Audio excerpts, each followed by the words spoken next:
Buenos días, tardes, noches a todos los presentes. Muchas gracias por seguir aquí los que siguen. Y como siempre, buen viaje a los que ya no están. Y bienvenidos a los que pasan por primera vez, aunque sea por turistear o curiosear. El día de hoy me gustaría hablar de algo que es súper importante, considero yo, que es la desigualdad. ¿Qué es la desigualdad? Básicamente la desigualdad es el resultado diferente o una situación diferente para dos personas. ¿Qué ocurre? Existe un grupo político, no hablemos derecha-izquierda porque en realidad esto es bastante transversal, que considera que la desigualdad es un problema. Que existiendo esta suerte de diferencia entre las personas, que generaría algún tipo de dificultad, y que esto pudiese llegar a ser subsanado de una forma u de otra por el Estado de alguna forma. Mucho se habla del emparejar la cancha, de las mismas oportunidades de partida, cosas por el estilo. Y la verdad es que eso es imposible. La desigualdad existe por varios motivos. El principal motivo por el cual existe la desigualdad es porque somos todos distintos. Y tenemos distintas capacidades, distintos intereses y distintas motivaciones y distintas... ¿cómo se llama esto? Podemos decir, no motivaciones, sino que, bueno, motivaciones también, pero me refiero a capacidad de trabajo para hacer algo. Y tenemos distinta suerte, porque la suerte también influye. Hay un viejo dicho que dice que para ser millonario uno tiene que levantarse temprano, trabajar duro y encontrar petróleo. Eso lo hablé yo en un video anterior. Bueno, siguiendo con la desigualdad, el problema que se genera está ¿en dónde? Supongamos que tenemos dos personas que nacen a la vez en igualdad de condiciones, ¿ya? Dos personas ni muy ricos ni muy pobres, absolutamente completamente normales. Y estas dos personas nacen en el mismo país, en la misma ciudad, en la casa al lado uno del otro el mismo día y el mismo año. Una de estas personas va a estudiar lo que le gusta y la otra tiene que también. Sin embargo, una persona va a estudiar, estoy inventando, derecho y la otra va a estudiar arte. Las personas que estudian arte ganan menos que las personas que estudian derecho. ¿Por qué? Porque existe un valor subjetivo al respecto de lo que un abogado realiza con respecto a lo que realiza un artista. Eso va a hacer que esta persona genere un ingreso más alto. Al tener un ingreso más alto, va a generar la primera diferencia y la primera desigualdad. Partieron donde mismo, ¿eh? Eso es súper importante. La primera desigualdad, que es una desigualdad entre comillas de resultado. El resultado de lo que ellos, de las actitudes, las actividades y lo que ellos desarrollaron en sus vidas. Y luego tenemos la desigualdad siguiente, que es la desigualdad de partida. ¿Por qué de partida? Si ellos dos partieron donde mismo, por sus hijos. Si estas dos personas tienen hijos, tienen descendencia, esta descendencia va a partir de un punto diferente. Y si parte de un punto diferente, va a va a tener una salida distinta, ¿cierto? Entonces, si esta salida es distinta, obviamente una persona va a tener un trecho recorrido, ¿verdad? O sea, decía yo que iba a tener un trecho recorrido, ¿cierto? Entonces, este trecho que ya recorrió, que recorrió su padre, por decirlo así, o el abogado que llegó un poco más lejos económicamente hablando que el artista, va a pasarle esta distancia a su hijo. Supongamos ahora que estas dos, el artista y el abogado, tienen este hijo y vuelven a elegir las mismas profesiones. Tiende a ocurrir que las familias se mantienen dentro de un mismo gremio, por decirlo de alguna manera, en la cual los abogados tienen hijos que son abogados, los médicos hijos que son médicos, los políticos hijos que son políticos y así sucesivamente, ¿cierto? Entonces, si un abogado tiene un hijo que también es abogado y el artista tiene un hijo que también es artista, la distancia va a empezar a desplazarse aún más para la tercera generación, ¿ya? Entonces, esta primera distancia, supongamos, hablemos en metros, para hacerlo súper sencillo el ejemplo. El abogado recorrió 10 metros, el primer abogado recorrió 10 metros, el primer artista recorrió 5 metros.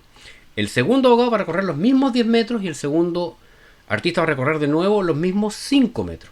La diferencia va a estar en que el tercer abogado en nacer, por decirlo de alguna manera, va a haber nacido con 20 metros recorridos. Y el tercer artista va a haber nacido con 10 metros recorridos. Y sabemos además que incluso las diferencias en el ingreso, hablando en promedio, por supuesto no estamos aquí hablando de Roger Waters ni artistas de ese calibre que la cortan con cincel, sino que hablando de promedios nomás. El tercer abogado entonces corre los mismos 10 metros más y el tercer artista recorre de nuevo 5 metros más. Entonces, al nacer el cuarto, los abogados han recorrido 30 metros y los artistas han recorrido 15. Esa desigualdad es inevitable, ¿ok? ¿Por qué? Porque está dada por las decisiones de las personas. ¿Y por qué? Porque el abogado lo que está haciendo con su hijo es darle un regalo. Uno no puede evitar que la única posibilidad que tendríamos para que eso no pasase es prohibir regalar alguno de tus bienes. ¿Por qué? Porque aunque sea la herencia, es un regalo. Yo se lo dejo a quien yo quiero, aunque en caso chileno es bien particular, porque en el caso chileno incluso es obligatorio por ley dejárselo a los hijos y al cónyuge sobreviviente, ¿eh? En porcentajes que están estipulados. Esto ni siquiera se puede cambiar. Entonces ni siquiera es que yo puedo decir, bueno, en vez de dejárselo a mis hijos porque son todos malas personas, se lo voy a dejar al Sename. No, no puedo, es ilegal. O sea, así de tonto es en este sentido el hablar de la desigualdad. O no más de la desigualdad de los procesos para evitar esta desigualdad. Ahora, supongamos que porque una persona es buena, de adentro, un político, pero bueno, así, pero bueno, y dice, no, la desigualdad es muy mala, compañeros, así que vamos a tener que quitarle al que más tiene para darle al que menos. ¿Qué es lo que se hace? Normalmente se le cobra más impuesto al que tiene más y menos al que tiene menos. Entonces voy a hacer algo que es sumamente salomónico, voy a quitarle al abogado la diferencia. Entonces al tercer abogado, para decirlo de alguna manera, que al tener su hijo habría partido este hijo con los 30 metros recorridos, y el otro que estaba en 15 dice, ok, tampoco le vamos a quitar todo, porque sería mucha maldad, quitarle todo lo que él gana, porque entonces le vamos a quitar una parte. Entonces el abogado tercer abogado va a pagar un 20% de su ingreso. Entonces el tercer abogado, en vez de tener un hijo en el 30, va a tener un hijo en el 28, y el otro va a estar en el 17. La diferencia es mínima, es absurda. Ahora, alguien tal vez un poco más allá podría ir y decir, bueno, entonces lo que vamos a hacer es cobrarle la mitad. Ok, va a partir en el 25 y el otro en el 20. Sigue estando más arriba, 10 metros más y se vuelve a generar la diferencia. Y esto es cíclico y es eterno, ¿ok? Y la única forma real de evitar esto es la que dijo Marx. Y que a mucha gente le parece hoy en día muy lógica, que es quitarle toda la herencia a las personas y que la administre el Estado. Para que todos partan exactamente igual. Es la única forma posible.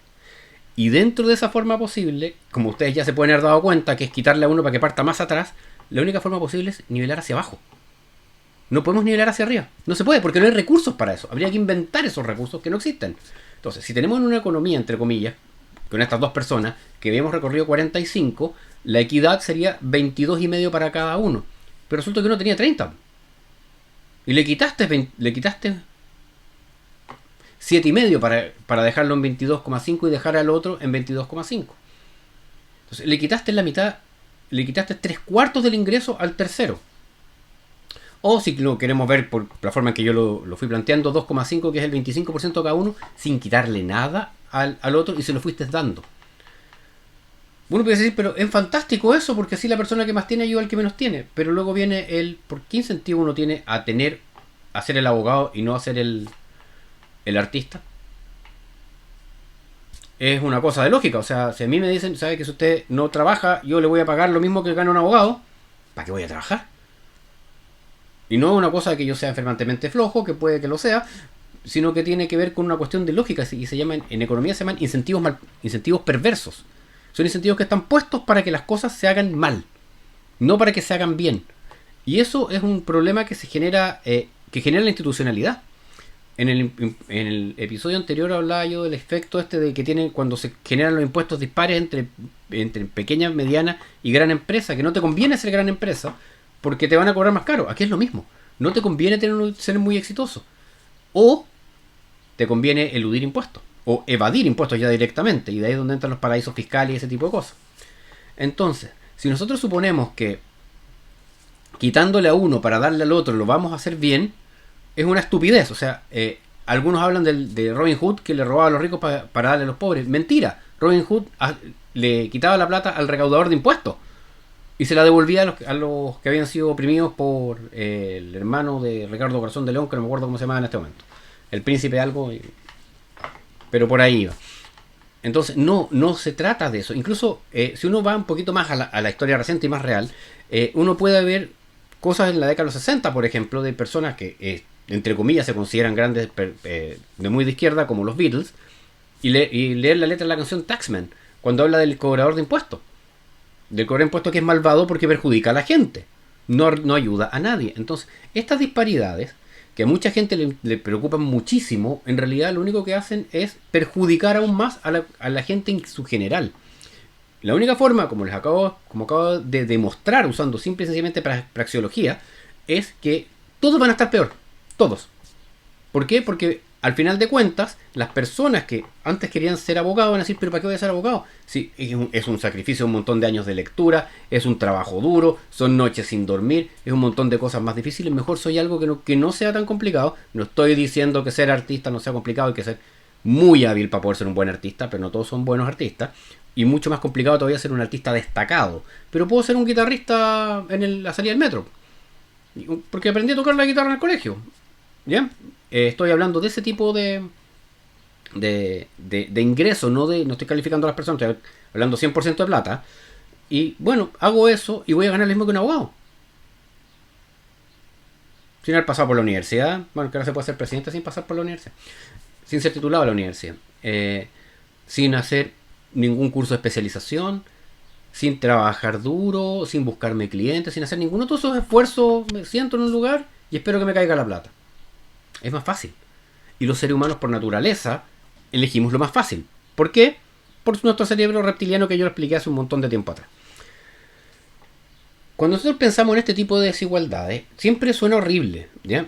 Pero vamos utilizando el ejemplo de Axel Kaiser de hace unos años atrás. Si nosotros le quitamos a las 10 familias más ricas toda su fortuna completa y la distribuimos en gasto social, alcanza exactamente para 3 meses. ¿Sí? 3 meses. Entonces después le seguimos los para abajo y cada vez alcanza para menos. Entonces la desigualdad no se puede eliminar, por así decirlo, la desigualdad de ingresos económica, no se puede eliminar por ley. Se pueden normar cosas, o sea, por ejemplo, el currículum sin nombre y sin foto. Yo creo que es una buena idea. ¿Por qué? Porque tú ves cuáles son ¿cómo se llama? Las aptitudes, las características de la persona. Tú no ves quién es.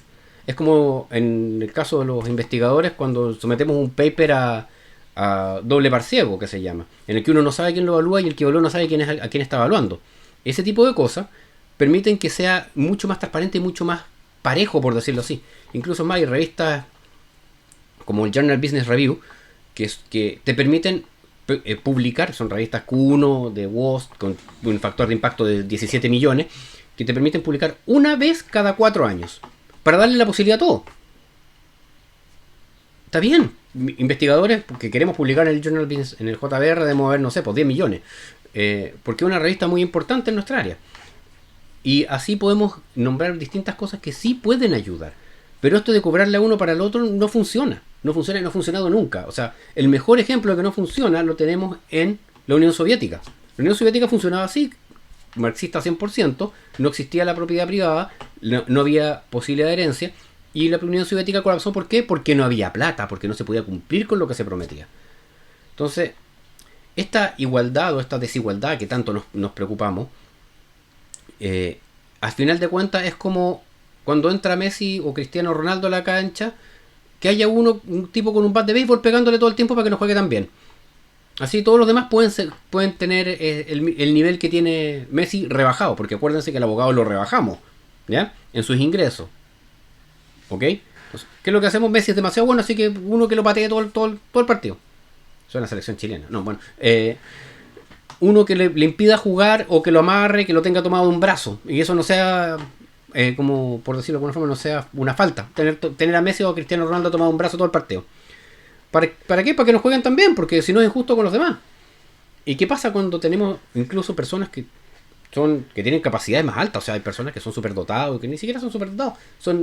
Tienen una gran creatividad. Pensemos en esta gente de Notco, que se les ocurrió hacer varios productos de origen animal con productos de origen vegetal, con mezcla más chorifly que solamente hervir almendras.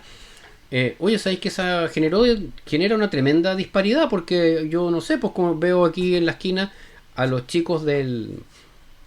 Se me olvidó cómo se llama, de Amada Granel, que tienen su empresa pequeña y no son unicornios, no tienen $1.000.000, $1.000.000.000 financiados por Estados Unidos, me parece el colmo. O sea, Notco debería dárselo.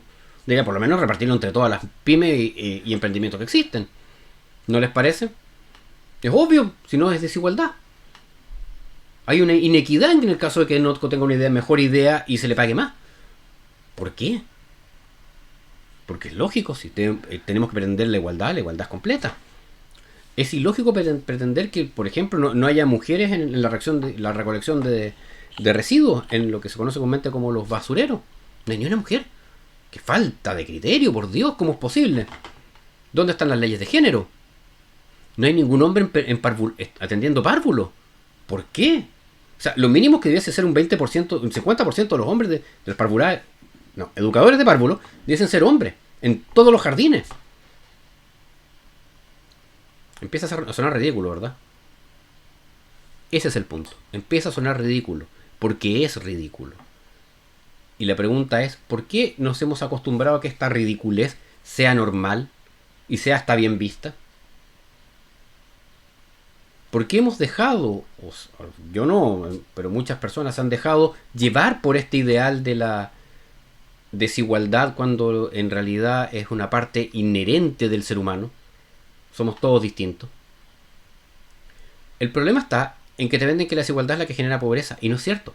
Eso es como decir que el Fiat es lento porque un Ferrari es rápido. O que yo soy malo para la pelota porque Messi es muy bueno. Yo soy malo para la pelota comparado con cualquiera, ¿eh? O sea, en general. Y no es verdad. Entonces ese es el punto. O sea, que el problema no está en la desigualdad. Si podemos ser todos impresionantemente iguales, como en el caso de Haití, donde la igualdad es enorme. Pero ¿por qué son todos iguales? Porque son todos enfermos pobres. O podemos ser todos brutalmente desiguales, como ocurre en el caso, no sé, de... ay, se me fue. Se me fue la palabra. Se me fue el país. Que está entre Liechtenstein. En que hay una desigualdad enorme, pero son todos ricos. Entonces, ¿les preocupa realmente cuán rico es alguien? ¿Les duele que otro tenga mayores ingresos? ¿O les da envidia? Si les da envidia, el problema no es que otro tenga más ingresos. El problema es que ustedes no tienen lo que ustedes quieren tener. A lo mejor, y esto es en general, a lo mejor no tenemos las capacidades necesarias para tener otro tipo de ingresos. Y así es porque no somos iguales. Entonces, ¿por qué alguien que tiene una capacidad diferente se la vamos a quitar? Se la vamos a disminuir porque a mí me parece que es injusto que él tenga mejores capacidades.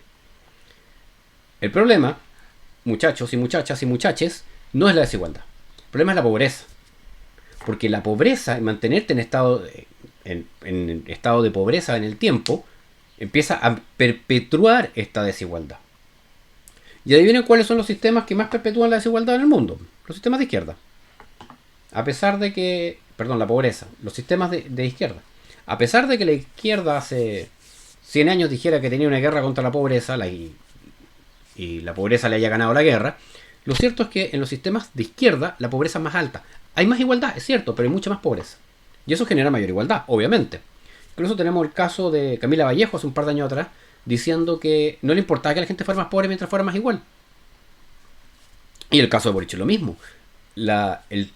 El circo de la constituyente igual, con el decrecimiento hay que empezar a achicar la economía, o sea, cada vez ser más pobres para que seamos más iguales. Es de locos, por decirlo suave, o sea, es absolutamente ridículo. Pero está instaurado.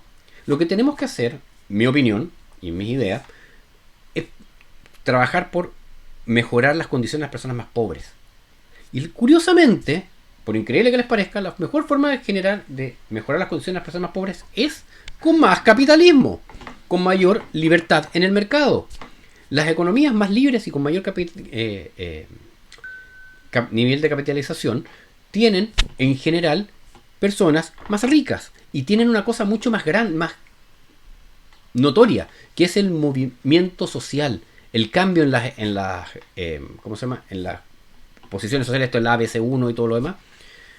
Y En Chile, por ejemplo, hay un estudio de Eugenio Tironi, que no vamos a decir que Tironi es de derecha, que demuestra que Chile tiene un movimiento en las clases sociales altísimo. Y un estudio de la OCDE del 2017 o 2018, no me acuerdo exactamente, demuestra que Chile tiene la mayor movilidad social de todos los países de la OCDE. Para arriba y para abajo. O sea, tú puedes nacer en un lugar pobre y puedes terminar siendo rico. Y viceversa. Y antes de Chile eran los países, era Estados Unidos. ¿Por qué? Porque por el impacto que tuvieron en la creación de las tecnologías. Porque Bill Gates no nació rico. Steve Jobs tampoco. Tesla, no es Tesla, ¿cómo se llama? Musk. Elon Musk sí. Pero el de Amazon, Jeff Bezos, no. ¿Por qué? Y tenemos casos contrarios. O sea, que hay gente que ha perdido sus niveles de ingresos. Los Rockefeller, por ejemplo. Rockefeller llegó a representar un cuarto del ingreso mundial. Solo. Él solo representaba un cuarto del patrimonio mundial, perdón. O sea, de toda la plata que había en el mundo, uno de cada $4 eran de él. Y hoy en día no es el hombre más rico del mundo. Ni su familia, ni ninguno de sus descendientes. Entonces, piénsenlo. Porque son cosas que hay que ver. Para ir cerrando esto entonces, estimada teleaudiencia, solamente quisiera reforzar que la desigualdad no es un problema. O sea, yo soy profesor en la universidad, como muchos de ustedes saben, y no me imagino diciendo, saben que hubo unas notas muy altas, así que se las voy a bajar para subírselas a los rojos. No me imagino la cara que pondrían mis estudiantes que se han esforzado por tener una mejor nota. O sea, me la imagino. Y también me imagino la funa y todo lo demás, aunque yo debo ser el profesor más funado de la universidad, de la historia de la universidad. Eh, y las pataletas y el cómo es posible. Y me imagino a mi jefe de carrera, director de departamento, decano, vicerrector director general de docencia, vicerrector académico, rector y todas las cosas que ya emparré, llamándome y por lo menos diciéndome, pero ¿cómo se te ocurre? ¿Cómo te pusiste así de creativo? Sin embargo, es lo que nosotros pedimos que haga la sociedad, lo que le pedimos al Estado que haga, que le quite a uno para darle al que no tiene. Entonces, ¿por qué sería injusto en una sala de clase? Sería injusto porque le afectaría a ustedes directamente. Cuando no nos afecta a nosotros directamente y no nos damos cuenta que es a nosotros que nos está afectando, no se nota. Y eso es súper importante tenerlo claro. Cuando está claro el que está afectando y ese que está afectando es a mí, chuta, me duele, pues a mí no. Pero si yo le estoy pidiendo al Estado en general que le quite a uno, ¿por qué le voy a tener que decir no, pues a mí no me quite? Quítele a los demás y a mí no. Tampoco sería justo. Entonces, aquí lo que sí debemos pensar es que la pobreza es un problema y que la pobreza debemos buscar formas no digamos eliminarla, porque la pobreza al final vamos a tener siempre considerando la pobreza relativa. Hablemos de la pobreza dura, la pobreza definida por la OCDE con los ingresos y todo lo demás. No es la OCDE. En la organización, la ONU parece que era. No me acuerdo quién era. El que definía el Banco Mundial, el FMI. Pero hay alguien que define cuál es la línea de la pobreza. Las personas que ganan menos de eso. Personas que no han tenido acceso real a la educación. Ahora, hablamos del acceso a la educación y aquí sale la gente del colegio y no entiende lo que leen. De hecho, salen de la universidad sin entender lo que leen. Y después nos asombramos de que la gente no entienda las cosas, no se dé cuenta de las cosas. Pero es cierto.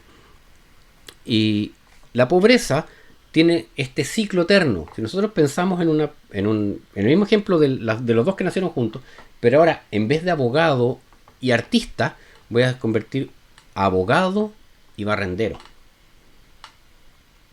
Y segundo, abogado y barrendero. Y tercero, abogado y barrendero. Y así. ¿Y cuál es el ingreso de una persona que se dedica a barrer las calles? El mínimo. ¿Y cuál es el ingreso promedio de un abogado a los 10 años de egresado? 4 millones de pesos mensuales. Gana 20 veces. Entonces, si nosotros lo multiplicamos esto en el tiempo y ahora además le damos los factores de crecimiento real que van generando que los ingresos además vayan siendo cada vez porcentualmente más altos, se dispara pero en forma impresionante entre generaciones.